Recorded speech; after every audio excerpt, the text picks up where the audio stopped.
Well, President Trump, of course, has been looking at the economy, forgot the Mueller Report, and likes the backdrop there, likes what's going on right now. And now that he can focus on that and some other issues of more pressing business in his eyes, off to the races. Let's get the read from the Stanford School of Business lecturer, Professor David Dodson. What do you think of what the president is saying? The Mueller Report's exonerated him, et cetera. Now the backdrop, the things that are really meaningful to me, and what's going on with the markets. What do you think? Well, I like the fact that we're ready to move on, but the thing is we forgot the whole purpose of the Mueller report, which was to investigate Russian interference in our elections. We made it about Donald Trump instead of what it really should be about. So I hope what's on his agenda is also looking at Russian interference, because we know now, we didn't 2 years ago, we suspected it, but now we know that the Russians spied on us.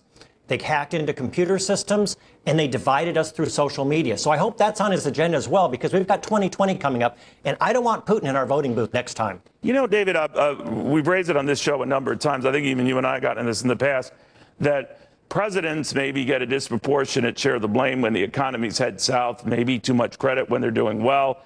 Depends on your point of view. I understand that. But Wall Street generally doesn't like a good thing disrupted.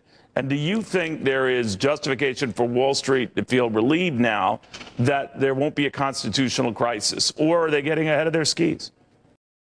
Oh, I don't think there's much of a chance there's going to be a constitutional crisis. And I think the market sort of accepted that. Look, the one part of the Mueller report about whether there's obstruction of justice, it's arguably in the gray area, which means that no one in America is going to change their mind over the next 500 or 600 days. So I think President Trump can certainly breathe a sigh of relief there. Where he should be holding his breath is the jobs number.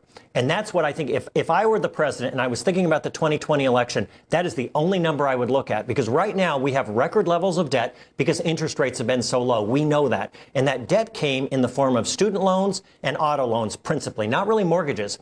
That's a scary kind of debt. And especially when you have 40% of Americans who cannot afford a $400 emergency. So if people start losing their jobs, you can count on defaults. And then all of this is going to come unwinding. Count on that.